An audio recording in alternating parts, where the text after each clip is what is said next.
pão e café, uma combinação clássica das manhãs dos brasileiros. Só que manter a tradição tem custado cada vez mais caro. As variações climáticas nos últimos anos prejudicaram as produções. No caso do café, a alta para o consumidor chega a quase 40%. Quem vive dessa realidade no dia a dia usa estratégias para segurar o preço e não perder o cliente. Todas essas delícias têm algo em comum. A farinha de trigo é um dos ingredientes da receita. O cereal tem sofrido aumentos constantes nos últimos meses. A negociação do produto é atrelada às variações do dólar. O proprietário da padaria em Ribeirão Preto diz que ainda tem segurado o preço para o consumidor, só não sabe até quando. Nós estamos tentando controlar, procurando não subir, até por conta do cliente também, porque, não sei, eu não subi nada ainda. Estou aguardando para ver até onde a farinha vai.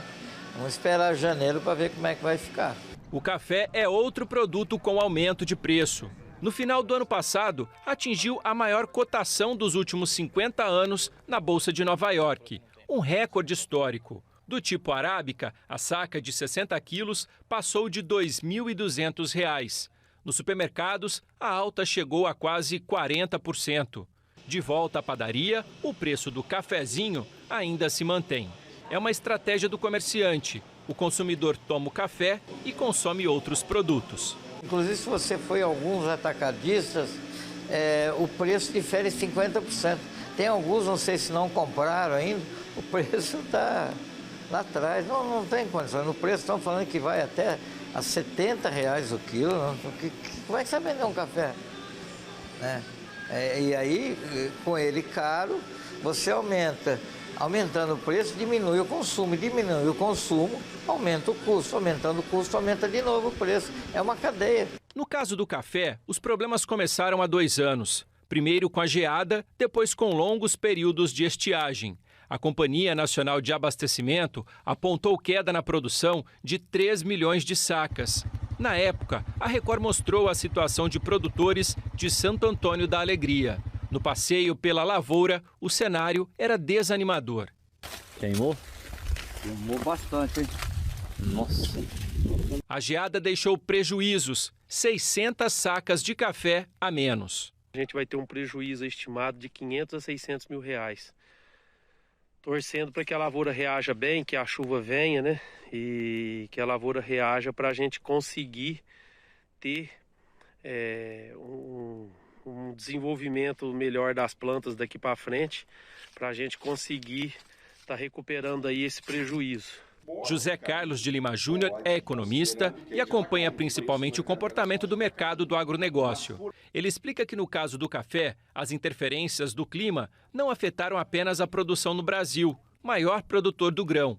No Vietnã, segundo maior produtor, a seca reduziu em 5 milhões de sacas a safra 2021-2022. No ano passado, 2024, o Vietnã foi muito prejudicado pelo clima. Lá, no caso, a seca foi muito intensa.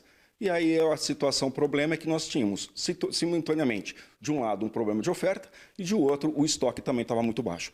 O café é uma cultura perene. Significa que não precisa ser replantado todos os anos. A vida útil de um cafezal chega a 25 anos. Recompor a produção vai tempo.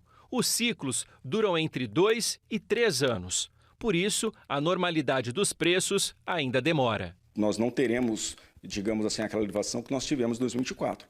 Porém, a perspectiva de preço para o café ainda é de manutenção de preço alto, principalmente se a gente considerar que, além de toda a oferta que o Brasil tem, nós temos também a situação de consumo que praticamente tem crescido ano após ano. Então, essa realidade deve ainda se manter em 2025 com preço um pouco mais caro. No caso do trigo, a estimativa é que a safra brasileira 2024-2025 chegue a 9 milhões de toneladas, segundo consultorias do setor. O trigo tem um ciclo mais rápido de produção, entre 4 e 5 meses. Segundo o economista, mesmo com tendência de queda nos preços, agora no primeiro semestre, a comercialização do cereal é em dólar. No final do ano passado, a cotação da moeda americana ultrapassou os R$ 6. E isso ainda pode custar caro para o Brasil, que depende da importação para complementar a produção interna. Nesse momento, o preço do trigo já está em queda no mercado internacional. O que ocorre é que nós estamos, digamos, na ponta, né, da cadeia produtiva, como consumo, então essa queda leva um tempo para chegar até nós. Lembrando que, pensando em termos de volume de produção, a oferta tende a ser maior, logo o preço do trigo deve cair. A grande diferença que a gente precisa considerar é o valor cambial, porque muito do trigo que nós utilizamos ele é importado. Então, nesse caso, ainda que o preço caia no mercado internacional, a relação cambial na situação de compra pode encarecer o produto aqui no país.